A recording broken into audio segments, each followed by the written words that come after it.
welcome anyone to this live stream. I'm sure that it's going to take a second for people to join, but we have Tom Buck here. The Tom Buck. Oh my gosh. This is like the perfect chance for me to use like a clap. I don't even know if I have it. Do you have one? Let's clap for you. Do it. I have this. That's great. I loved that. That was fantastic. That's even better. That's the one I use when I do a podcast and I need to like record pause and like bring in a guest. That's like, oh, time has passed. I think I just have like the sensor set up and that's it. Oh, right. I have that one. I think it was wasn't it Bart's review of the Donner? He did the sensor thing and it doesn't actually bleep out what we say. It just mixes the beep in. Oh, okay. Yeah. Yes. That one was awesome. Oh man. I like that. So I'm trying to share the link to this live stream as we speak. So I'm not being a rude boy. Mark Bennett's here. What's up, Mark? Mark? Is he having a crisis? Oh, he is. A camera crisis. Dude, with all the great Sonys coming out, I don't know, man. I don't know. Yeah. Oh, you have there's a little echo, apparently. Echo on Bucks End. What did I do? Let's check it out. Let's play with it. Yeah, let's get into routing. I have Mix Minus set up. Am I messing you up somehow? I can go to custom and make sure Mix Minus is set up. So unless I have the wrong audio selected in my eCam, that would potentially be a thing. What if I try this? Hello. Did this take away any echoes that were happening? Switch it over to the chat. I know we have like our. Did I turn on a reverb? No, I don't hear anything. Dude, maybe it's me. Let's see. Maybe I'm messing something up. I don't hear any echoes. And I have Mix Minus turned on. I don't have you echoing either. And now I sound like a robot. Am I not hearing like my effects? What is happening here? Is it? This is a cursed stream already. But we were fine before we were fine. Yeah, right. Let me listen here and see what we got. It's okay to solve problems. Why not? Here we go. Let's see. Enable.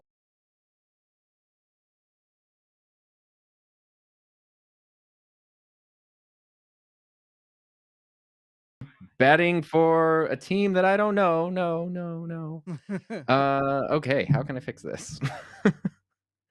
Let's see. We'll just go back and start from scratch again. Dude, this is what I always say. Like, everyone has these problems, you know. We review these products and we should know them really well, but hey, it happens.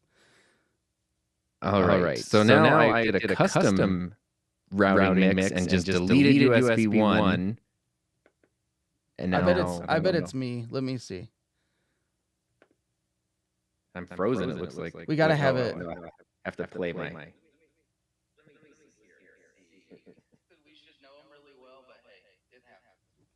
Let's see. No, there's still an echo. Oh wait, it says fixed right now. It's back out. Okay. I have no idea what it could be. You know what? You know what we could try? Here's something we can try. I have a second mixer hooked up. Let me switch to that. So I think we're good now. I think it was. Are we? Oh, echo is back now. Let's see. Obscure mics, you better watch it. I'm about to ban you.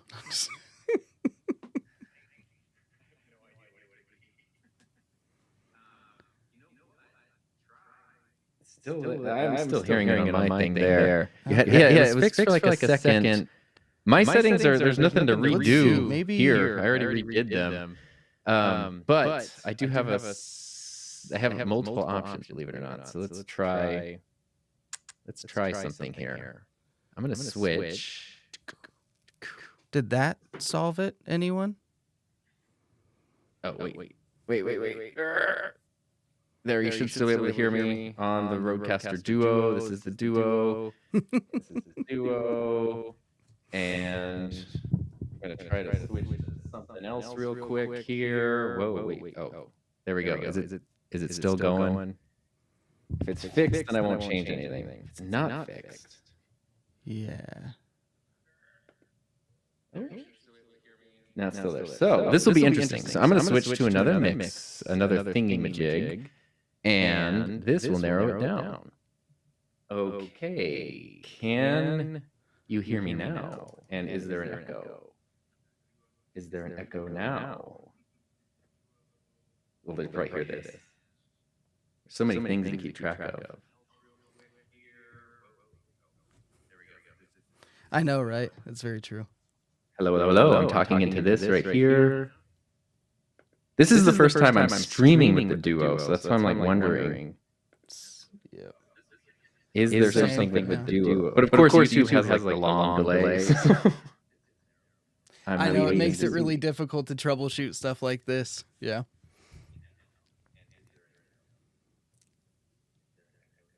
Okay, that is really weird. Oh, shoot. No, this was a dumb move on my part because I switched the mixer and no, it wasn't a dumb move on my part. It shouldn't have been. How do I change? Can I not change my audio once we're in? Oh, there it is.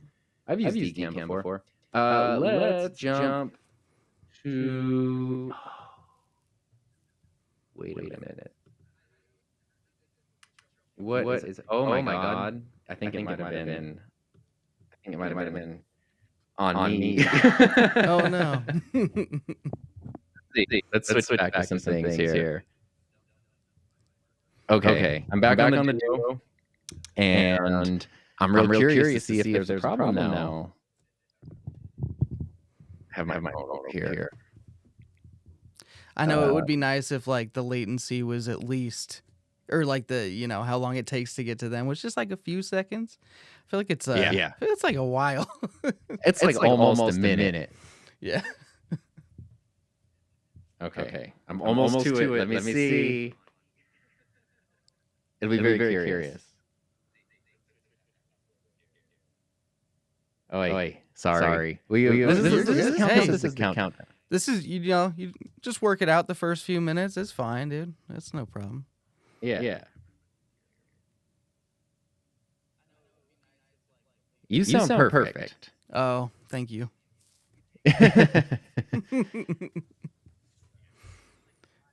I know it makes me wonder if it's on me though. Ooh, is there?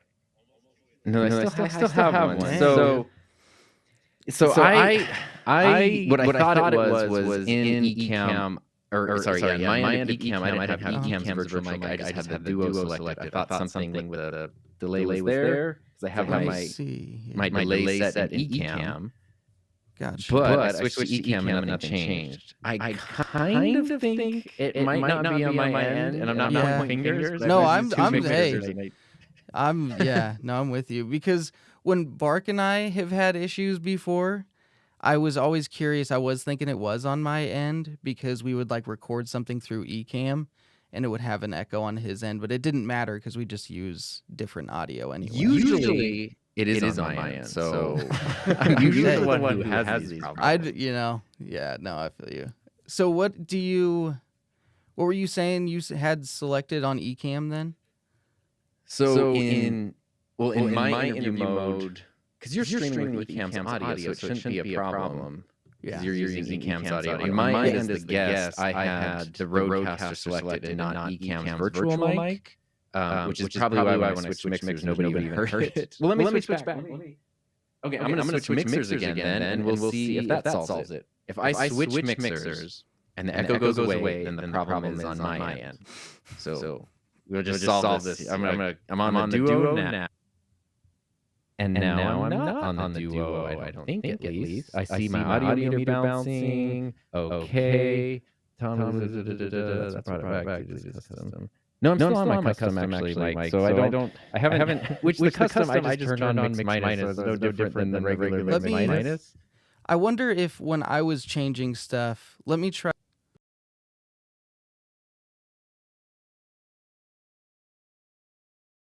We'll go from there. Oh, now I can hear you.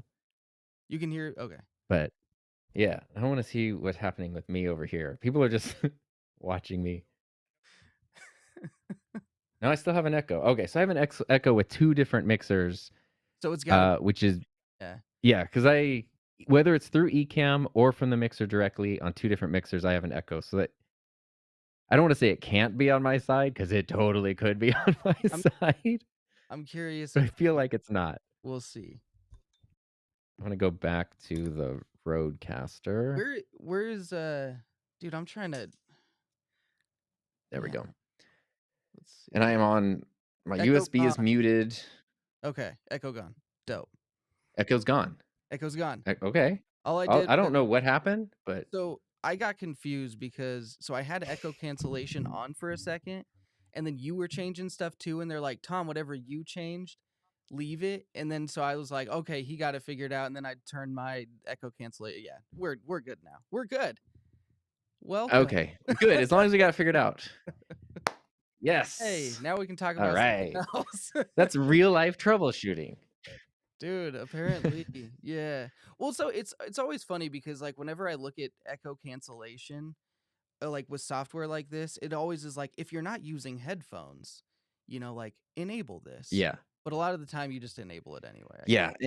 So it's like Ecamm's, I don't know if you have echo cancellation on or off, but Ecamm's has messed me up before when my wife Heather and I used to do like our podcast in here all the time once a week. It had been turned on. We had 2 mics next to each other, and it was just like killing and choking my mic. And it was literally like 4 episodes. I was losing my mind. Like, I don't know what is going on. I was checking everything, and it was just echo cancellation. I turned it off, and everything was fine. Because I think it's like protecting you from yourself. But if you have any level of competency, then it hurts you.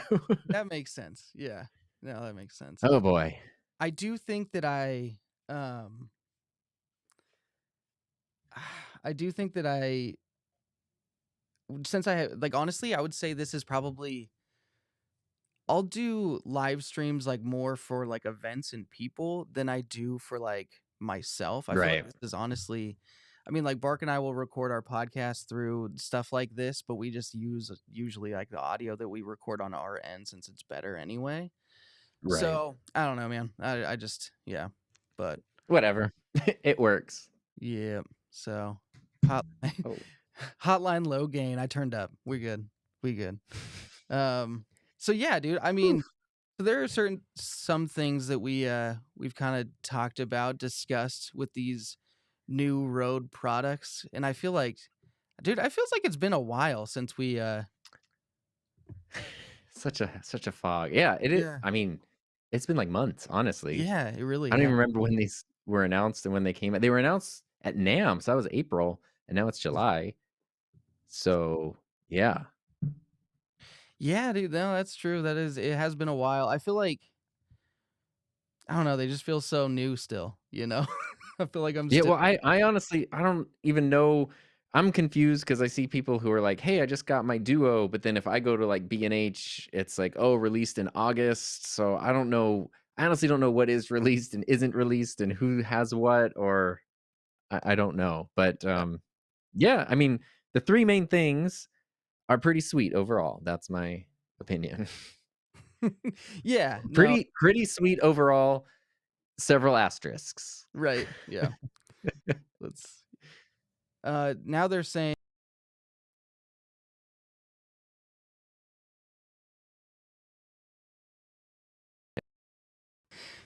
are we better now? Jeez. Oh, now I hear you. We good? Now I hear you louder. Yeah. Okay. Yeah. I mean, I heard you the whole time. So I had the best audio of anybody. Yeah. I mean, not my audio, but my experience. Yeah, dude. No, that's okay. I think we're good now. There's 2 versions of the cancellation. I clicked it on like the little thing, but yeah, I think we're good now. But hopefully. Okay. What DB are you using right now for the Duo? What's it? The Duo. What gain? What's your gain at? I am at Unity with 54 decibels. Oh, okay. So I'm on the pod mic preset. I tweaked it a little bit to my liking, and I have my fader Unity, and then in Ecamm I'm up to 80. I usually start with the volume at like 80 in Ecamm, and then adjust from there. Gotcha. And I did test recordings before, and everything worked, so it should be okay. I hope. They say the echo's back now, so I'm doing this. 1 second. Well, I didn't touch anything, so it can't be me. But let's see. What can I play with? I can't hear the echo, so I don't know what it sounds like. I can just say like I don't know. On a day. Or no, I can do like a monster truck. Sunday. Truckosaurus. And I don't know. I don't remember how monster trucks go. That died quickly. Tom has echo. Echo's on again. I have not touched anything. Not touched a thing. I'm innocent until proven otherwise. It's just the cursed. It's the cursed thing. Can you hear me now? I can hear you now. Okay, cool. I just went to my trusty Mo2 M2. Never any problems here. Never had a problem? So, never had a problem. So watch, it's gonna be like, now you're echoing, Bronson. I'll be like, cool. I know. Nothing has changed for me. My experience, like, it all sounds the same. So it's so confusing. I know. Isn't it weird, like, that I wouldn't be able to hear the echo from? It's bizarre, man. It's bizarre. Yeah. Mike says it's gone. So yeah, we should be good. I'll take it. Yeah. We should be good. 20 minutes later, yeah, we can start the conversation. We did it. Yeah. Well, you used to be in bands and stuff. You probably had your share of like, oh, dude, issues every day of my life. It was rough, dude. It was rough for sure. So, yeah. No, it was always like, since I would insist on, I mean, anyone worth their, whatever the saying is, salt, worth their salt. Is that a saying? Yeah. Sure. No, if it is now, I made it. Everyone like insists on using tube amps as a guitar player, but like if you're sitting there like, you know, in an obscure band moving that around constantly, like you're gonna have issues with your tubes, and so it's like I would always run into issues with that. So I just learned to troubleshoot, and like it was always, I should have probably just had like a solid state guitar amp with me at all times, just in case. But I was too stubborn. But I just started carrying like 2 extra guitar heads with me, and that worked. But yeah. So, but yeah, okay. Now we can finally, for sure, start the conversation. We're good. We're so good. Yeah. Credibility intact. Yes. But hey, what's up, Red Cabin Acoustics? Joe, he's a great guy. Great dude. Yeah, so Bark needs to turn his volume up, apparently. I don't know. But so okay. Let's start with like a question. I kind of posed some questions a little bit ago when I posted about this initially. And so there were a few that I saw come through quite a bit, and we'll just like rapid fire a couple of like the really common ones, because I think that there are some for sure, and I'm about to mention a Shure, and I just pulled a Tom Buck because he's here, and yep, there you go. But the big question is, do you get a Shure MV7 or do you get a PodMic USB? Yeah, that's a question. Oh my God, where do you land on that? I say PodMic USB. Yeah, that's what I in a blind taste test, I think I prefer the sound of the MV7, but overall I prefer the usability of the PodMic and the fact it doesn't have micro USB. So that's a big win. Yeah. They're both pretty awesome though. And the PodMic's $50 cheaper. Yeah, PodMic. Yeah. $50 cheaper is a big one, which I mean, in the grand scheme of buying a microphone that you're going to use for a long time, like, I mean, $50 isn't the biggest deal. I guess it's like 25% of the cost of the PodMic USB, 50% of the original. But that's what makes it so weird, is because it's like, well, it's already twice the price of the original, but it's still $50 cheaper than that. I don't know. Yeah, it's hard that way. But so I think that because the USB and XLR, which I mean, I can understand them being different, but because the XLR just doesn't sound great on the MV7. It Mm, makes me like lean pod mic because I feel like there's a little bit more consistency there, and so I interesting. I also like the Rode software like so much Hmm. more than the Shure software, than the Motive software or whatever. Yeah, the Motive stuff was So cool when it came out, but I feel like Rode has definitely put more code, more road code into their stuff, and like they update their apps a lot, and they're like really full featured. You just have a Rodecaster like on your computer without having to have a Rodecaster, which is pretty cool. yeah, yeah, no, for sure, yeah. Um, so that was a big one, the MV7 versus, and I think that it just comes down to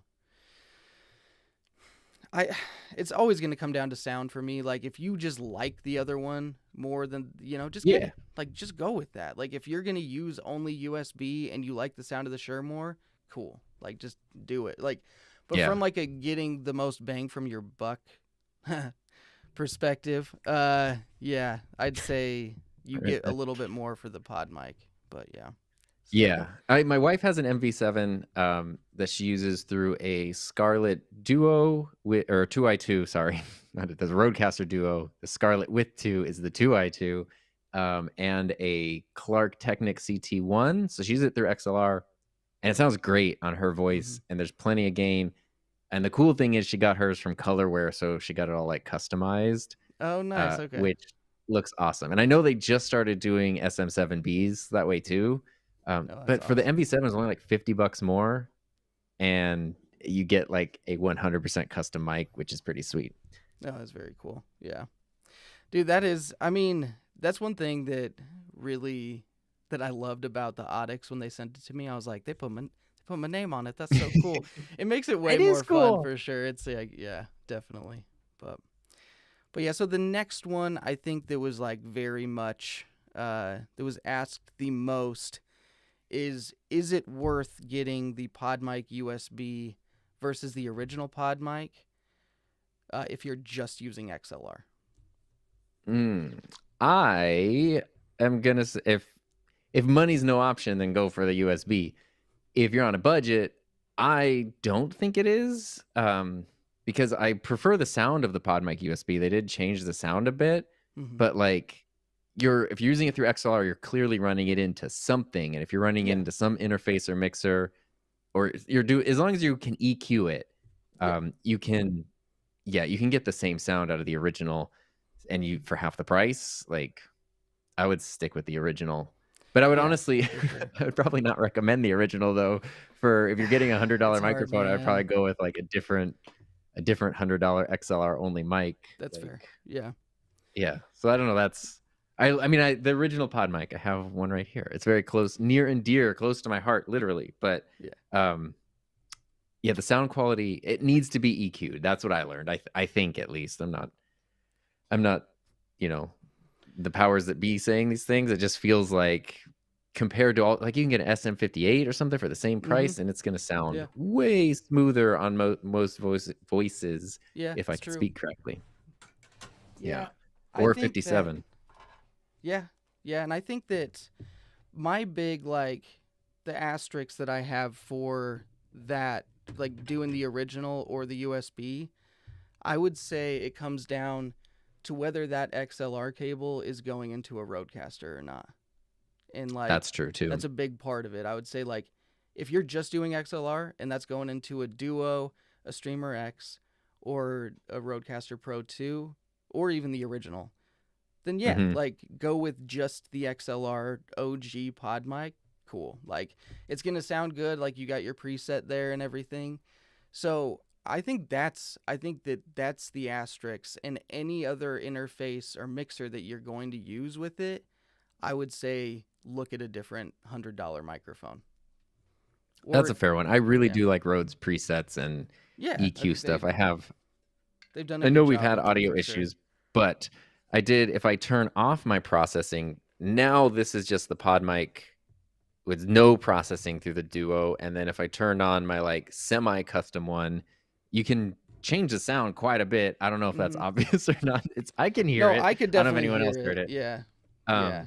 And then you can get that same sound with the original running through these things. So Yeah. that is pretty cool. But yeah, if you're running through like a Focusrite or something, it's not going to be as easy. Yeah, for sure. Yeah, and I don't know. I guess that if you were gonna get like specifically the Focusrite Vocaster, where it does have like a little DSP, Yeah. like maybe you could make it work. Like I haven't personally like done that workflow, so I'm not sure, but yeah, maybe. It's possible. not. I mean, I really like the Vocaster. Like, that's my favorite non like mixer interface. Yeah.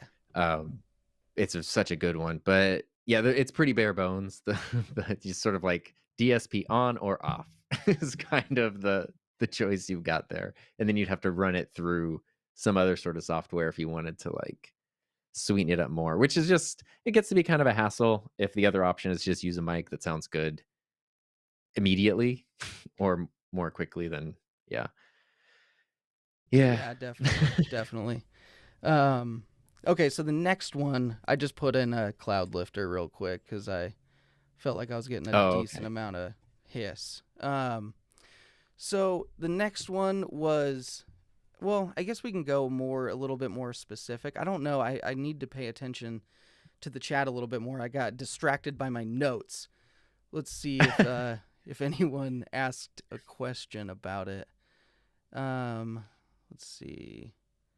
Anyone jump in? I've seen opinions. I haven't seen too many questions. Yeah. Or audio critiques. That's what I've seen too. Yeah, I've seen a lot of those.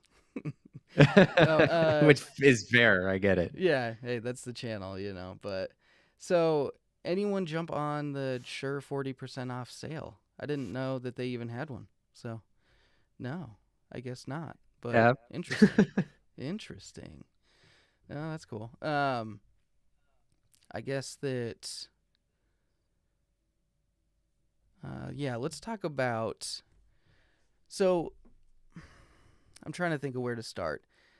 So one of the questions that I thought was interesting was, can you use 3 mics with a Rodecaster Duo? And when I initially saw this question, I was like, that's a dumb question. No offense to the person that asked it. It's called the Duo. I'm like, it's not a dumb question, though. And then I was like, oh, wait. Yeah. So you can go ahead and take it away.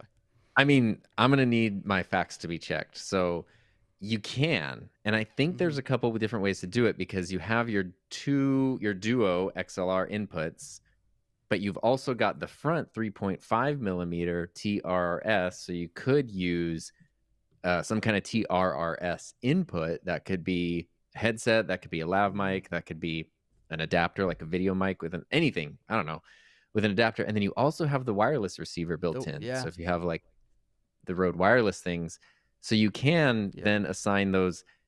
I feel like if you're going to do that a lot, if you're going to constantly be using 3 mics, it would be a hassle. But if you're doing it like once in a while, you need a 3rd mic, then it's worth it.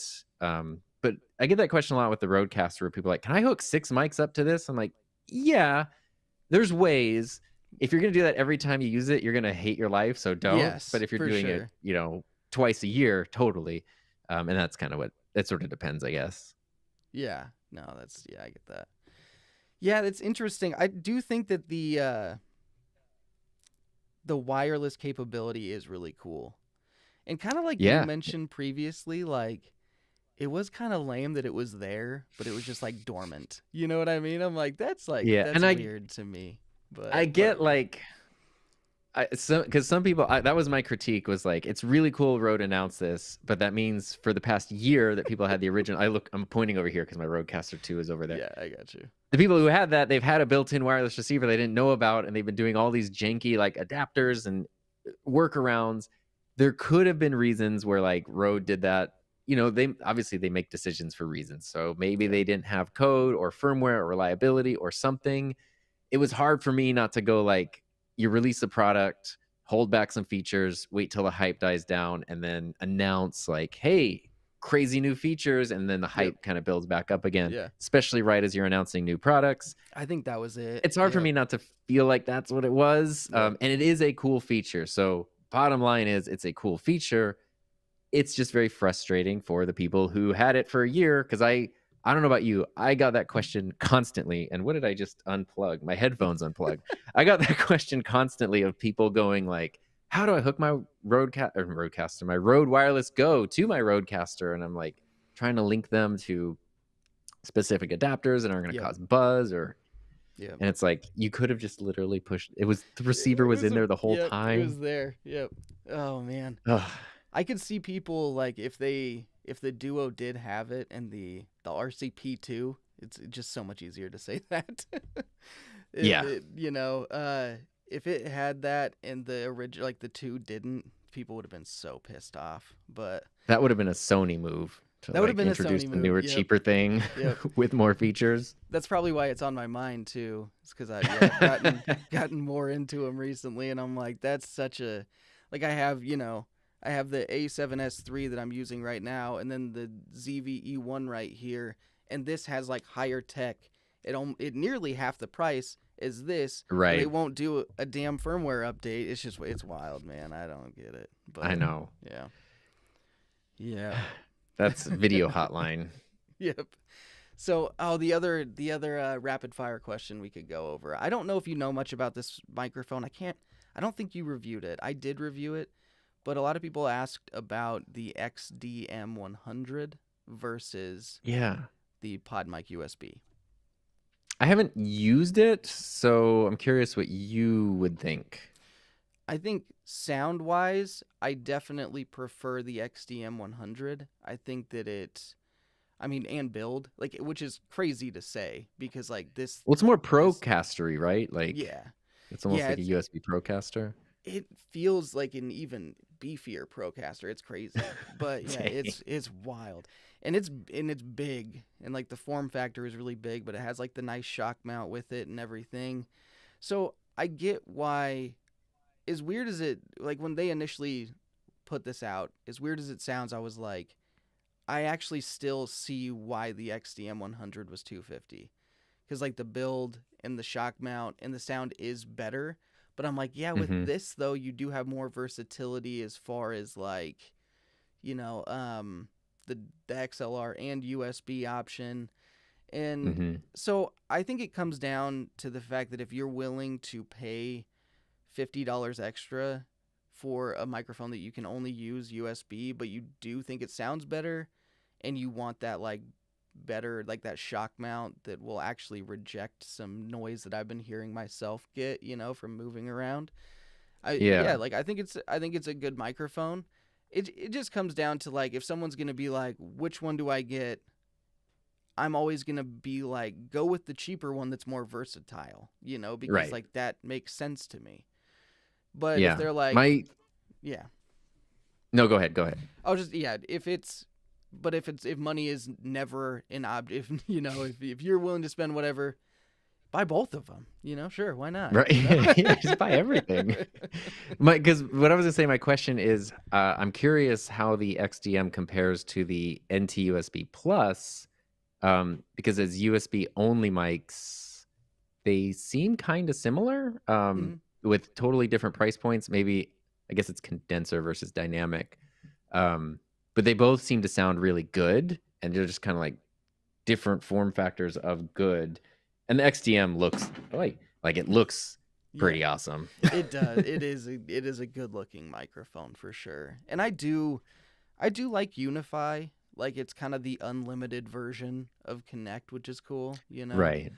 And I don't know if you've been messing with the beta on that at all for the Mac. I haven't yet. I don't know what I've been doing, but I haven't been doing that. Something. I've been places. I've got these like other mixers that I'm trying to figure out. I have, which I don't even know if I'm doing, but I have the Duo, the DLZ, the Mackie DLZ, and then the Boss Gigcaster. And it's like, I'm trying to figure out all of them and how they relate to one another and how I feel about them. And it's, yeah. No, I get you. Yeah. Oh, but thanks. It's Beer Drank for promoting to like this if you like this, but don't if you don't, because I'm not going to pressure anyone, but no peer pressure. But all the cool people are doing it, so you should. Yeah, that's true. So Level Up with Mike Newman just asked Beacon Mic or XDM100. And I mean, I'm in the dark a little bit on this. Like I've heard it and I've listened to it, and I have an opinion. It's not a super Hmm. educated one, but I do have an opinion of it. But do you have one? Me too. Yeah. No, uh, so the reason was I watched a lot of uh, Harris, not Harris, wait, Harris Heller, yeah, Alpha Gaming, Senpai Gaming. Oh I watched a yeah. lot of his stuff with the Beacon, and then I watched a lot of Epos Vox's situation with the Beacon mic, and it kind of dove in. It really made me go like, I don't want to mess with the company. Yeah. I think the mic is Windows only, so it was like, oh, I couldn't even use it anyway. But from what I heard, not using it myself, I didn't like the sound quality of it as much. Seemed like there was some cool software happening, and then the company handled criticism in a very weird way. And it's like, I'll just stick with even without using it, I would just go with the XDM 100 because it was like such a mess for like 4 months. Yeah. After that mic's release. Yeah. And how did they handle criticism poorly? I was just curious. I haven't heard. This was like a year or more ago now, but it Yeah. went on for several months. And I remember at one point, it's like literally the CEO hurling personal insults. And like, Oh this is man. not even about like, Dude. the mic. Dude, Bark knows a little bit about that, because there's like, and I do too, like if it's a smaller company and they send you a product, there's been some recently where I've like looked into it. It's like a newer product and it's kind of on the verge of whether they're gonna release it or not, and I'll Mhm. try it and I'll be like, this isn't good, I don't like it, and they'll like get just so pissed off. Yeah. And so yeah, it's hard, but Yeah, I try to always empathize with like, okay, there's people who, if a company actually cares, they have worked on this thing for a long time. Like people have given up their weekends and stressful, they've, yeah. it's probably taken over some people's lives to get this thing made. And then they, send it off to some YouTuber who's like, it's bad. And they're just like, oh yeah, dude, no, I but sometimes totally. it's bad. And like, Yeah. what, like I've definitely had things where I'm like, yeah, I will not be using this. So please take it back. When it's like, it's hard, man, because in a way I'm being helpful, because I'm sure that this is like a limited amount of microphones or products that you've created, and I'm at least giving you my perspective on it, because I could totally see them just being like, they're ungrateful little brats, they get a bunch of free stuff and like they don't know anything. But so I mean, like, at least you're getting that feedback. And I don't know, recently specifically, I don't really care.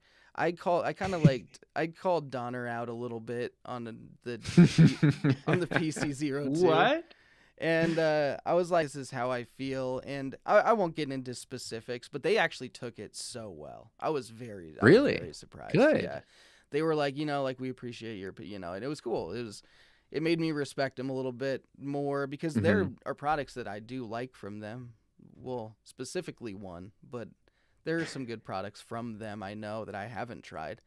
No, like it was cool to see a company react in a way that was actually considerate, because it kind of felt like it was teetering on something bad.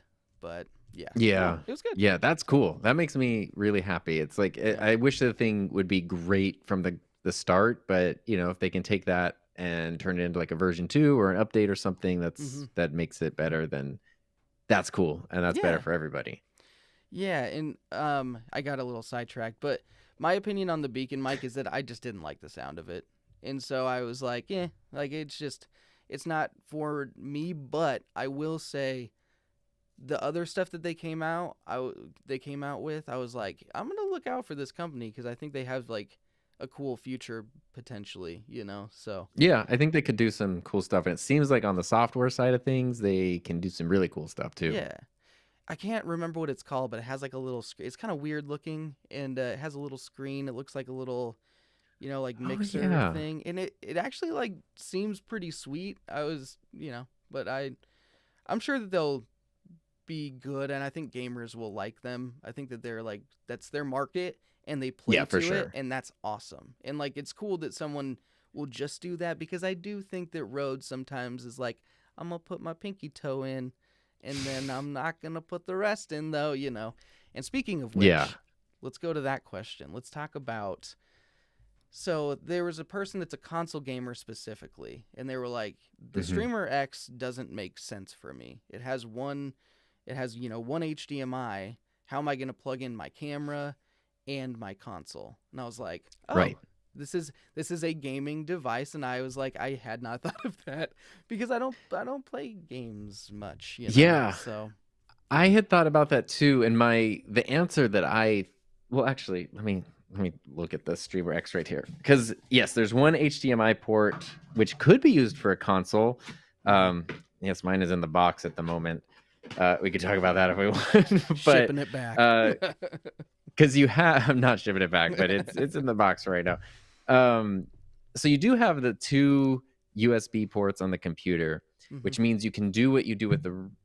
Well, actually, how could you do that? I guess with audio you could. I'm trying to think how you could bring in a separate thing. I believe Rode's intention is like you're playing a PC game or computer-based game, Yeah, yeah, and then you're bringing in your camera and you're streaming it all out. You're bringing in your mic and your camera, streaming it all out. But if you're playing a console, how do you get the console plus a camera?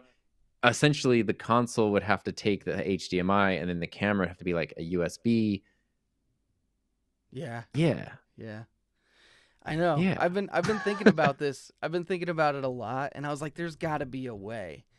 But every time I would like look at something related to gaming that like Rode puts out, because they do put out like some videos on like their own channel that are pretty like Yeah, helpful and cool and stuff. yeah, they are. And so I was like, I wonder if they've like addressed this, but I couldn't find anything related to it Yeah, per se. that's the. I don't want to speak out of turn because I'm not in the gaming community, but it seems like the gaming community as a whole is like you kind of can't really dip your pinky in it. You kind of No. like if Yep. you give that community something, they're like give the whole thing, and if you're only kind of going half in, half out, then it causes like a lot of friction, which totally makes sense because setting up a gaming setup is so Oh complicated. my gosh, And if you yeah. have a tool that's only like halfway there, it's nothing but frustration. Yeah, So for I get sure. it. And I think, yeah, which is why if you have another company or any company who's like Elgato, for example, where they're just all in on that perspective of things, then I think the customers tend to be a bit happier. Yeah, yeah, for sure. And I do think that like, and that's the nice thing about Beacon is I think they're gonna like kind of handle that. I feel like Elgato, yeah, like Elgato tried to and blew Logitech now, but I feel like Whatever they're, company it is. yeah, which is, I mean, I was rooting for Blue so much because Yeah, I know. my cat's name is Blue, and I'm like, Yeah. I want this to work, dude. My But favorite color's blue. yeah, I love it. And they just no go. But Bark Obscure Mikes asked if we're still going to Nab as a purple bandana. I'm still down for Nab, dude. I'm still in. And Mark Bennett Gang of was, one. yeah, dude. I'm so in, dude. Oh no, something fell. Dude, we're just knocking We stuff can, over left and right here. you know what? It's okay. Oh man. I'm actually curious, do you when you're filming your videos, do you leave like your AC on? Do you have like a fan or anything? Like what? Yes. So, Okay. yeah. So, right now it is 114 degrees Fahrenheit outside. Yeah, you're not It's going a to mess very with that. day. Yeah. Yeah. So one thing that every house has where we live is good AC. If you're in not the US, 114 would be like, I don't know, 48, almost 50 degrees Celsius. It's hot. Oh yeah. Um, and so every house has AC. Our house is relatively new, and there's an AC unit right up here. So it does sometimes hit the Oh mic, yep. but it's positioned okay and it's really quiet. So Mhm. fortunately, and even if it does get picked up a little bit, I don't care because I Oh would dude. rather have AC noise than be sweaty guy. Like, Yeah. Well, yeah, that's just me. I don't trust this guy. yeah. He's like, why is he sweating when he's telling me about this product? He's lying. I know he's lying. Yeah. I'm like, oh, yeah, no, it's a good mic. I swear. Oh, I geez. swear, I promise. Dude, that's hilarious. Yeah, no, I definitely leave mine on, but like it's the main AC is like outside of this room. I have like a little vent that's like Oh, not, like we don't, yeah, like So ours does come up from the ceiling also, but or down from the ceiling, I guess I should say.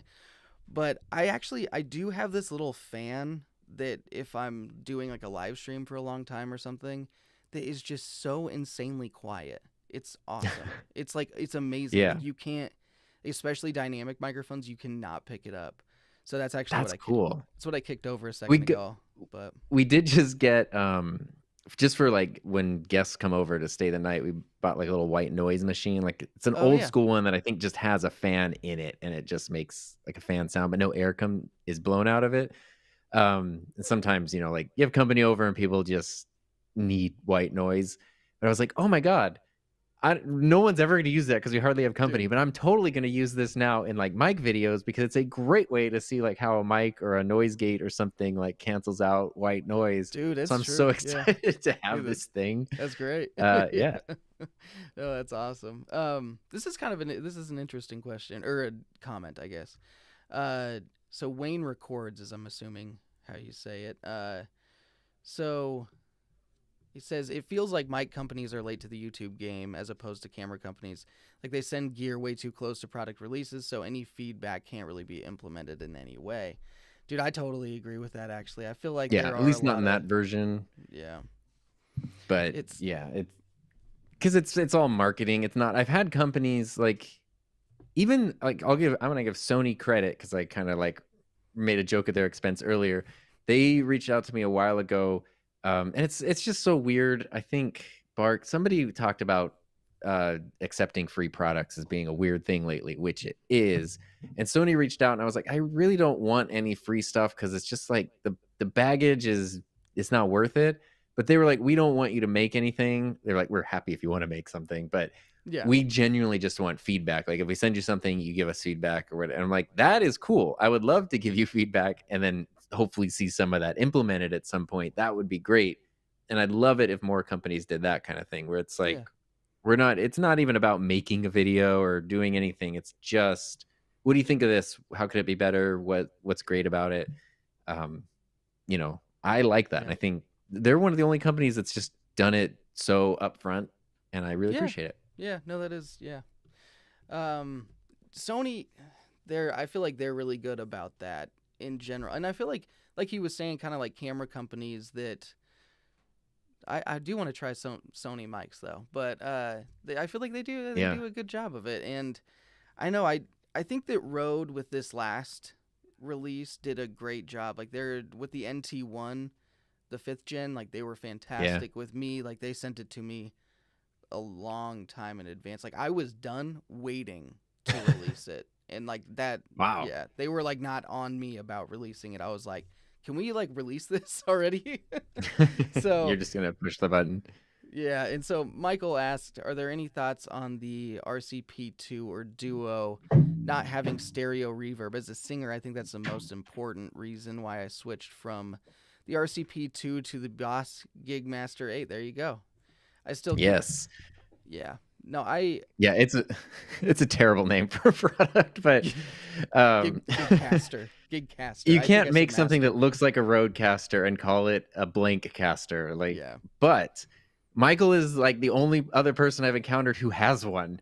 Yeah. Um and I'm really curious what you think because the boss this thing is so strange. I was so excited for this. Um, and then I got it and I was like immediately super disappointed because it's the Mm. same price as the Rodecaster Pro 2.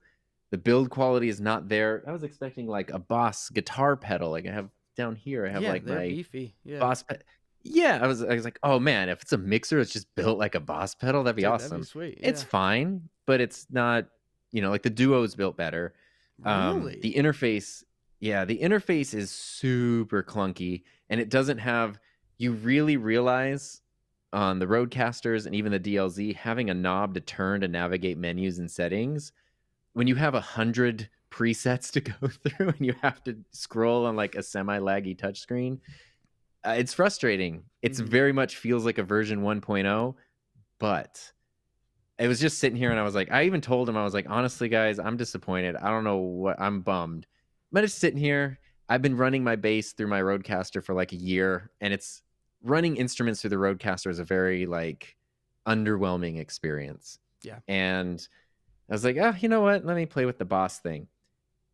For anything music related, this kicks everything else's, but it's not even close. Like none of the other mixers are even remotely close to how good the Gigcaster is for music related stuff. Oh, it's awesome. For presets, virtual amp modeling, you can do EQ, vocal stuff, like tuning. It is so good. And then it's fine for like the other podcast things, but it's just kind of clunky and stuff.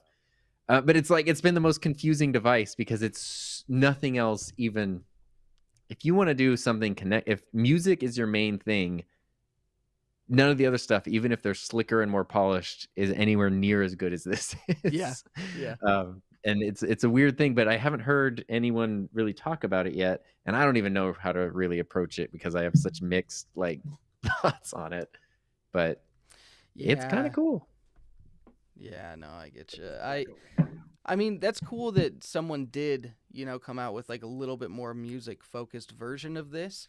I think that they could have packaged it, not only built it, but packaged it differently. In like, maybe it would have been a little bit more appealing, but I think that the lack of stereo reverb is, for anyone who's like going to, like do a live show on YouTube. I know that's like a little bit bigger deal now. And like you're singing, you want reverb, like that is a big bummer. Mono reverb is, that's not it. Like, I mean, for me, anytime I like record a vocalist, I'm never gonna bake reverb in, and I'm sure that that's not what Michael's talking about. So I mean, like, from that perspective, I don't care. But then again, I would never use the Rodecaster to record music. Yeah. So. And the bummer is though that when it was released, Rode was like, this is for podcasters, musicians, and streamers. They did. And it was those three things, and they hit it so huge. And I was so excited about that. And I mean, stereo reverb feels like something that could potentially be done in a firmware update. I feel like it's more than powerful. And my thought with the Gigcaster was if all Rode would need to do is a firmware update that adds like amp modeling and stuff, and then there's no need for the Gigcaster to exist. And then I was wondering, like, why have they not done this in a year? And then I'm thinking, because Boss and Roland have been doing this for like 25 years, like digital virtual amp modeling. Dude, and I don't know not only the tech behind it, but even just the actual like licensing and like the Rodecaster could handle it from a processing point of view, but I don't know that they can literally like load in the modeling things without licensing it or buying a company that makes it or something. And so I don't know that they actually could implement that. That's true. Which then gives the Boss a total leg up because they've been perfecting it for so long, and there's zero latency of any kind. Like you can play perfectly in time with everything, which is really cool. Yeah, I've actually heard really good things about their small little like amp modeling thing. I've heard that it's really good. But yeah, no, just to touch on this, even though it's not necessarily Rode related, I think it's important because I think a lot of people and I mentioned this the other day, like we're the creators for creators. And so like we're the creator's creator, and so I think that, mostly creators are here and usually watch and stuff. But he says ethics statements are huge, stating terms for gear, no promises of a video or opinions, reviews. Send if you want me to test it, and like I'll review it if I want to at my own discretion. Dude, like that's something that just recently I've found that I'm like, I need to be better about this. And I was talking to you about it the other day. I was like, I need to just make it clear. And you do a great job. You have like a whole ethics statement, and it's a thing. I've ran into some issues where I'm like, I don't know what to do here, and I wish that I would have planned better, but fortunately the ethics statement has saved me from ever having those situations where like a company puts pressure to do anything because I'm so clear about it. So it's been totally worth its weight in gold as far as that goes, but it is really hard to like be objective because I want to say that like, yeah, of course it's nice to get free stuff. If Rode wants to send me something, that's super cool. But I'm going to be honest about it. And if I don't like it, I'll explain it and do that kind of stuff. But I found with the Streamer X personally that like it had some issues for me. And because I was like rooting, because I knew even some of the people who worked on it and I knew the effort that went into it, I wanted it to be good, that I found myself kind of like rooting for it in a way that I wouldn't have rooted for like another product. And so even though there's the ethics statement, even though I'm trying to be as objective as possible, it kind of seeped its way in, and it freaked me out. And so like it really was like I'm trying my hardest to be vigilant against this, and it still happened. And so I'm at the point now where it's like, unless there's a very specific reason not to, like I don't want anything, like don't send me anything, no like sponsored anything, no product, like just no, unless there's like, I don't want to say a blanket statement no forever, because you can't predict things, but it really is kind of nice, like honestly, when it's fun to get free stuff, but when you just go out and buy something and go like, here's what I feel about it, I just bought this on Amazon or B&H or wherever, and this is how I feel, it's nice. Like there's so much less pressure, dude, for sure. But then you go broke, and that's the hard part though, is then you go broke, because it's like, well, if you want to talk about stuff, or if people are curious, like, hey, what are your thoughts on this thing? And you're like, I don't know, I can't spend $4,000 on microphones every month. Yeah, that's true. I know.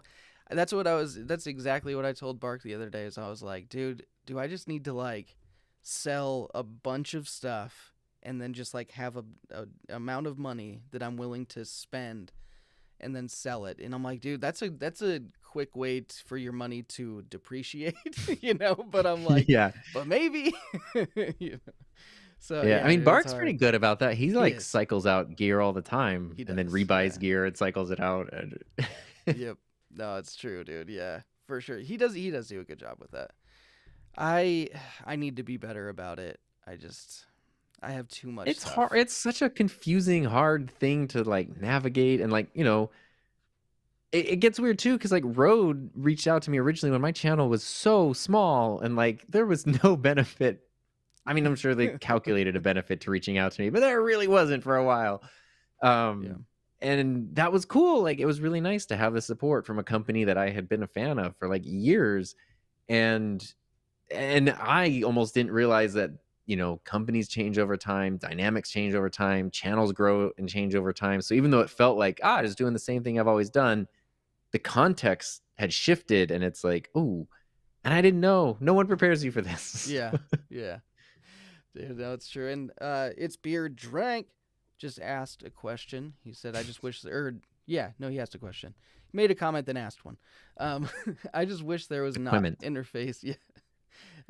Is easy to use as the Scarletts that had some level of onboard EQ and compression baked in, and monitoring audio. Does this even exist?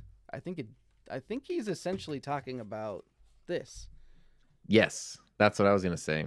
I have to hide my eyes from my Sony. The Vocaster 1 or 2, both of which are way affordable. Yeah. And awesome. And yeah, if you want to take it a step up, I mean, that's where I think the Rodecaster Duo comes in. Yeah. It's more expensive, but the Duo is, you and I were both talking about, like, we're both surprised at how much we like this thing. I love it. Yeah, for sure. Yeah. Well, and it was hard for me to imagine, because like there was a part of me that was like, I think I'm just gonna use the Streamer X, essentially as like a one XLR input. This was what I was most excited about of these 3 things that were announced. I was like, Streamer X, oh my god, like I can't wait to have, and it's such an easy recommend also, because it's like most people don't need a Rodecaster, they don't need to explain capture cards. It's like, just get one thing. And it will plug your mic in, plug camera in, you're done. You've got the mute. You can program the smart pads. Like, it's really, and it does. As long as you have a 30 frame per second workflow, it works pretty great. Yeah. But if you don't, then that's why mine's in the box. So, Yeah, dude, no, it's true. And follow-up question. He said it needs with at least 2 inputs. So that's the Vocaster 2. Yeah. Yeah. And it has 2 inputs, and it's great. 2 inputs. Yep. It's fantastic. And Level Up with Mike Newman just said, love the Vocaster hub. It's like a great control, dude. It is really nice software. I was surprised when I first tried it out and everything that it was as good as it was when they first sent it to me. But I think I was like one and of the Vocaster. Oh, sorry. Go ahead. I was just saying that was one of the first products I think I got sent like early. But yeah. Oh, nice. Yeah. That's a good one. No, the Vocaster, I was going to say, it's the only, of all of these crazy mixers and interfaces, it's really the only one I've seen that has a dedicated 3.5 millimeter like camera output. Mm-hmm. So the question I get every day is like, you just take an aux cord, just plug it in, plug it from the thing, plug it to your camera. You got your full mics into your camera, and that's it. Everything else should have. I know there's ways and there's hacks and there's all this kind of stuff, but that's the only one that just has a dedicated output and it just works perfectly. Yep. Oh, it's so nice. There was one that I was really excited about from Comica, actually, and it was the AD5. And they sent it to me, and similar concept, but it actually had like a bunch of I/O. It had like a phone, a camera, like a couple phone ones, a couple camera ones. It was crazy. And it just didn't work. It was too bad, but hopefully they come out with like a second version of it and it has the same ins and outs. But it was really cool. Looked awesome. I'm hoping that they come out with a second version of it. Yeah, hopefully. Yeah. That's something that I think. I don't know. I get that comment like literally at least once a day. Someone asking like, "How do I hook my Rodecaster or whatever mixer interface I'm using up to my camera?" And it's like, I know. Because it's not just what cables you need, but then it's like what settings you have to change. It's like, can you just make it simple? And sometimes, it's hard, especially when I've used, like the monitor outs to like a 3.5. Mm-hmm. Sometimes just depending on like the camera you're using or whatever the cables, you'll just get some like hum. It'll just be loud and it's not great, Nope. So yeah, it's hard, but.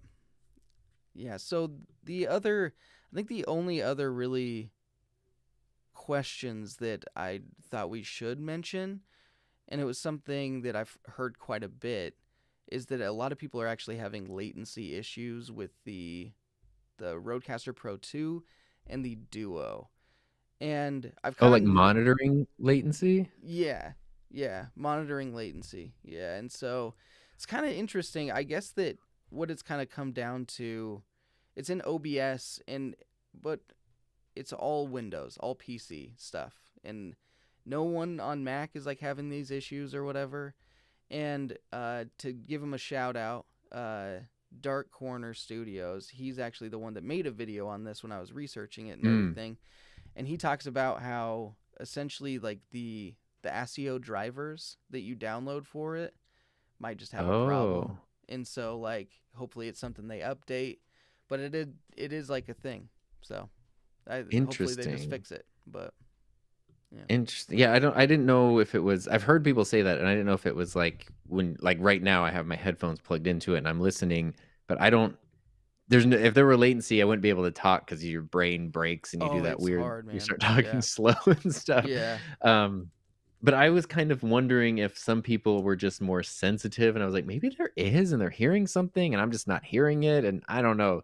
So I've been confused by that one. But I've heard a lot of people had that question, so I don't have the answer. I just heard that. Yeah, and so I guess Mike Newman said that also he mentions that like some older devices also have issues with it a little bit more than some. So and kind of the conclusion that he was coming to is like, if you want to use a Rodecaster, you should probably have a Mac, which I'm sure would just like, which I knew, like he even mentions, he's like, I'm sure that pisses people off, but like, that's what it works best with. That's what they modeled it with. That's what they tested it on. Like that's, like, so yeah.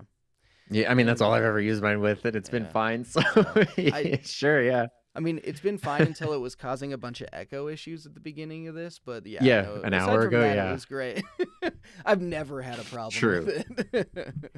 I have been using this so much. I mean, I've used Rodecaster so much, but the Duo specifically for like since I got it, it's been my main thing. I've never had any issues, but yeah. Well, I think that like with yeah, with live streams and like remote podcasting and stuff, you can, run into a little bit more issues with things like that. It's Hmm. just, it's common. And so, I mean, this being the first time we've ever, connected up and talked even directly like this. In real time, yeah. Yeah. So, I mean, yeah, you learn your lessons and stuff. And I know it's hard when we're monitoring each other and everything sounds perfect, and then we go live and Yeah. but. Yeah, we But talked yeah, for like what are you gonna 15 do? minutes. Everything was I know. totally It was fine. perfect. It was great. We're like, this is gonna be awesome.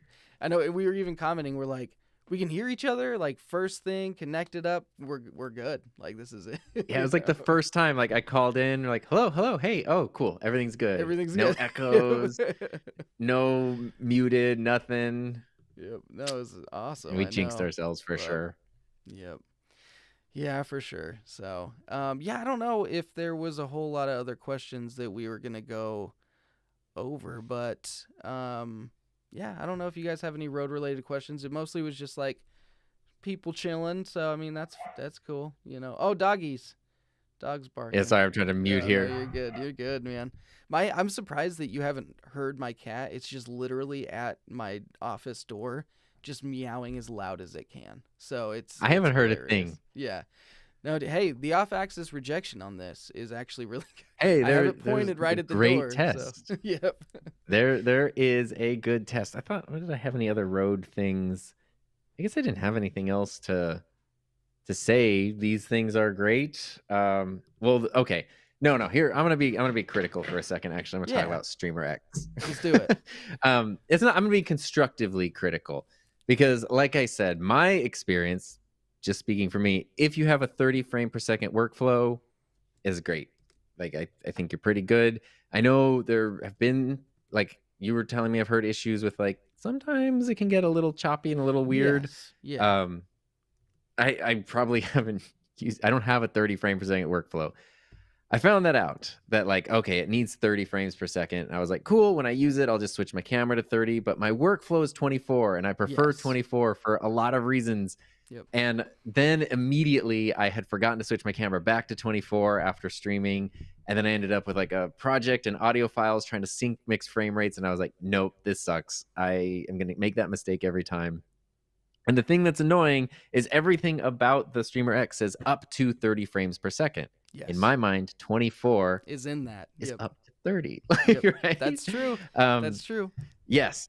So actually, you know what? I'm going to bring out my my little camera here. Oh, yeah. Because here is, even without changing anything, this is how I think Rode could stop some of the problems that I have seen pop up with the Streamer X as people, I don't know, just the questions I've gotten. So I'll try to frame this in the thing here, but let's see. I'll zoom in.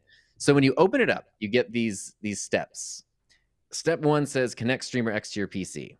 Yes, except it should say to your PC or Mac, because it is Mac compatible. Yep. I get that question. And the other thing is with the provided cable, because they give you this big beefy, like, how is it, 5 gigabytes per second cable or something. Mm-hmm.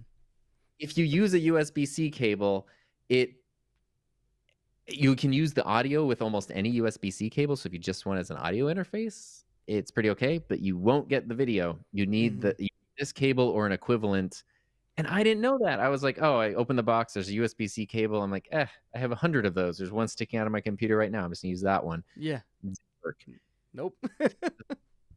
You should be a little more clear about that, because I've also gotten that question a million times. Step 2, plug in your microphone or headset. Yes. Step 3, download Unify if you want. Step 4 just says get connected. I'm like, what does that even what does that even mean? What it should say is connect your 30 frame per second HDMI source, and then that will solve a lot of people's problem. As long as you know 30 frames per second. I feel like I know this is their first video related product, so like there's a certain amount of like, hey, it's the first time we've done this kind of thing. Like there's a curve, there's a learning curve or growth.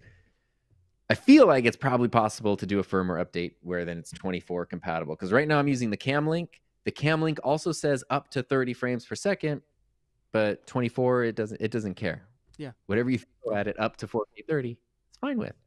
And then the Streamer X is like 30 only, and That is very frustrating because that's not at all what I thought, and it really just threw a wrench in the works for me, and it's a bummer because otherwise it is awesome. Yeah. And it has the potential to be awesome, and I'm just hoping there's a firmware update that makes it the thing I really want it to be, and I'll be very happy about that. So anyway, sorry, that's my No, that's dude, my and I'm happy that you did bring up the Streamer X because well, Mark Bennett Camera Crisis, if you don't watch his channel, he's great. So we have been talking back and forth. He got a Streamer X when it came out and everything, so we've been talking. And what he notices is like there's a lag. So what he would do, the test that he would do specifically, is he'd go back and forth like this, and you can kind of see it stutter. If you're standing there just like talking and you're talking with your hands, like you can occasionally be like, wait, was that a stutter? And you're like, maybe not, you know? But if you actually go back and forth and like move your hands and stuff, like you can see it a lot more substantially. And so we both were using like M1 Max and everything, and like I tried it on. I have just a dumb amount of Max for whatever reason, so I tried it on like my really nice like 16-inch, like right before it became the M1 Pro. It's like on that one. I tried it on like a base model M1 on the M1 Pro. I tried it on like my PC that's like actually really nice. No matter what, it had that stutter. And so then he sends me a video one day and it's like perfectly smooth. And I'm like, what'd you do? He's like, I bought an M2 Pro. And I'm like, okay. Oh, okay. So, I guess that's a solution. So yeah, no, like there's no solution that I've found. But once again, like we actually, with the Cam Link, we found the same thing. Like there was still that same stutter in 4K. And it's not a big deal if you're just talking like this and everything. But anytime that if you were like a person that wanted to get the Streamer X and like record, I don't know, like a basketball game at a high school or something, you know, live stream a basketball game, live stream dance or whatever it is, you know, like then you could run into some issues. But it's interesting, dude. I don't know. I mean, I'm running this whole thing on the base model M1, the original M1 Mac Mini, 8 gigs of RAM. I forgot that's what I was using, but it's dude, I have like I have 4 mixers running into it and a capture card and Ecamm and Chrome and a bunch of other stuff happening. It's awesome. Pretty good. It's all right. It's doing okay, I guess. No, dude, that's awesome. For whatever it was, $500 2.5 years ago. It's worth it. Right. No, it's those M1s, they're powerful, man. Even the base model ones. I've ran a live stream on my base M1 for 20 hours throughout a whole day. 20 hours. It was 1080p, but 20 hours on a base M1, and it just chugged through it all. Never had an issue. It was awesome. Have you ever used a YOLO box? I have a YOLO box for live stream. Oh, okay. I have one. What do you think about it? When I did like do a review a while back of one, and I did like it. It was kind of like the Streamer X. Like the more that I messed with it, the more I found a couple quirks and like a couple little issues with it. I think it's a really cool device. And at the time I was able to plug in like a Focusrite Scarlett actually, and it worked pretty well. It was like finicky, but I was like, oh yeah, that's cool, you know. If they could make it 4K and like definitively you could use an audio interface with it, that'd be sweet, you know. But you had mentioned like high school basketball, and I like used to stream high school events and stuff, but it was pre-YOLO box. Oh yeah, okay. And even with its imperfections, every time I see it, I'm just like, oh my god, I would have killed for if I had this. It would have saved so much time with quirks, with imperfections, whatever. Like, oh man, I can't even. The amount of equipment set up and tear down. I bet, man. What years were you doing that? From like 2013 to 2019, right before COVID, I guess, because there were no events during COVID. Yeah, that's fair. So those were the times we were doing graduations and games and events and rallies and all that stuff. And it's like, man, if there's like a football game, the game would be 3 or 4 hours. It's going to take us 3 or 4 hours to set everything up, 2 hours to tear everything down. And that's all like after a full work day. Yeah. dude, It's just hard. And I'm like, literally, I could just take a YOLO box with like a Hollyland Mars wireless thing or something and a couple of cameras, and we would be done. No running cables, crazy, no like, man. Yeah. And it would be, I mean, for that level of like, high school broadcast, it would be fine. You can even update the sports ticker and like dude, the score and everything. That's funny.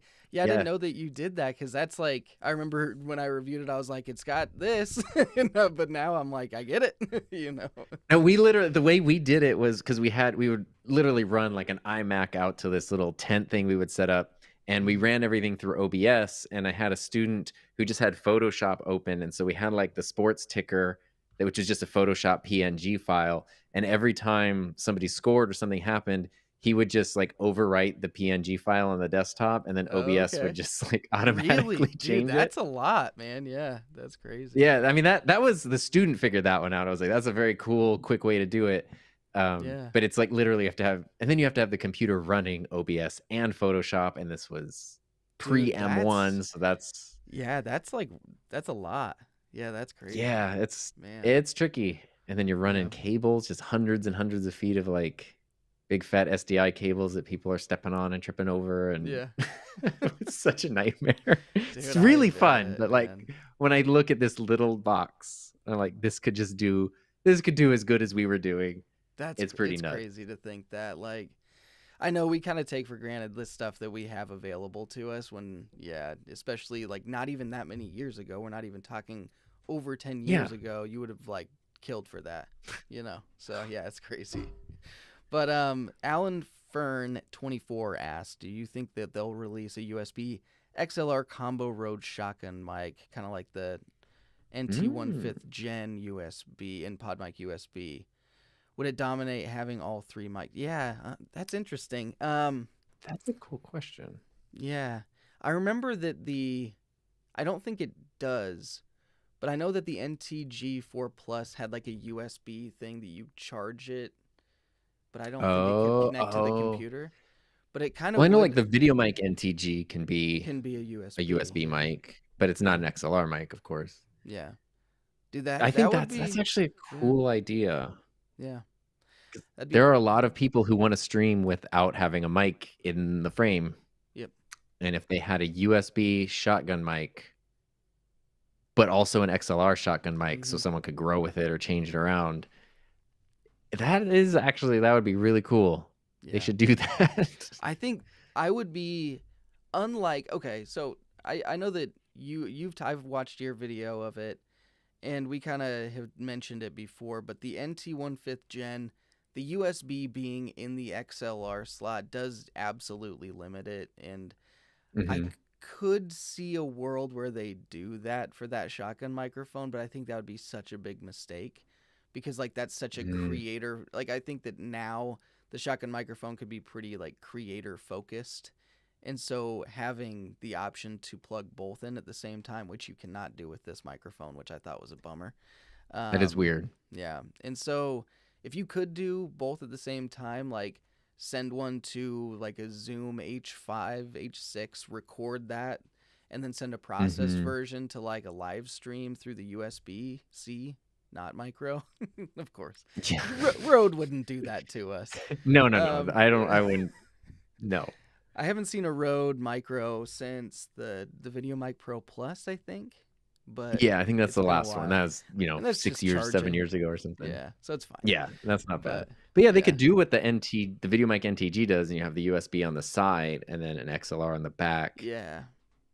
I mean, I don't know how the internal engineering would work, so maybe you couldn't do that. But I feel like just make it really long. Everything will fit in there. Yeah, even if you have to, just make like a little notch, like the Mac, like the Mac notch. You know what I mean? Yeah. Just like a little abscess of the body that has the USB.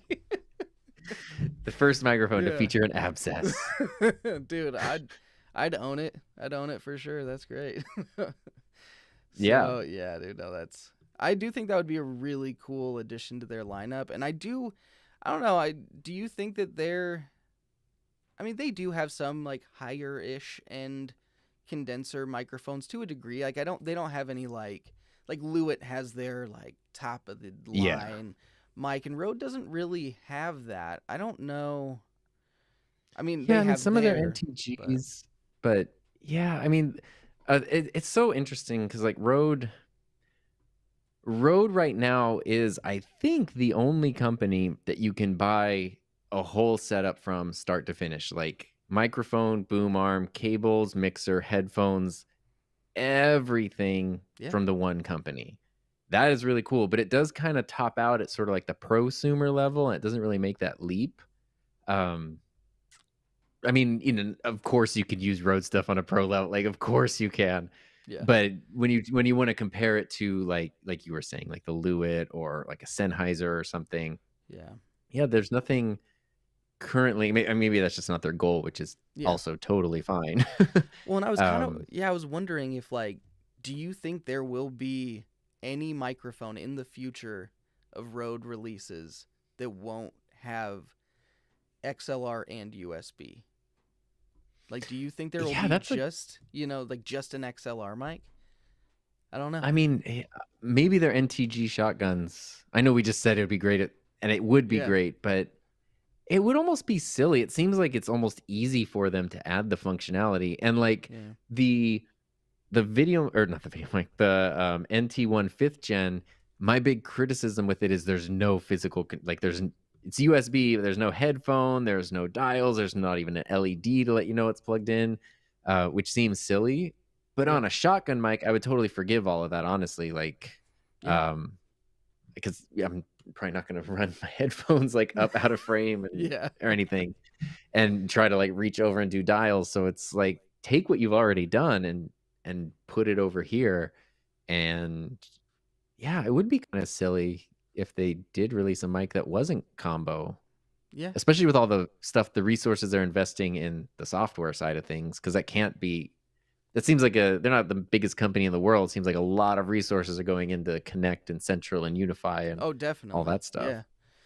Yeah, and cuz off the top of my head, and someone just commented, I'm trying to think. Oh, Red Cabin Acoustic, the Rode NTK. I'm trying to think of how much that one is. But yeah, I don't think that they have a microphone that's over $699.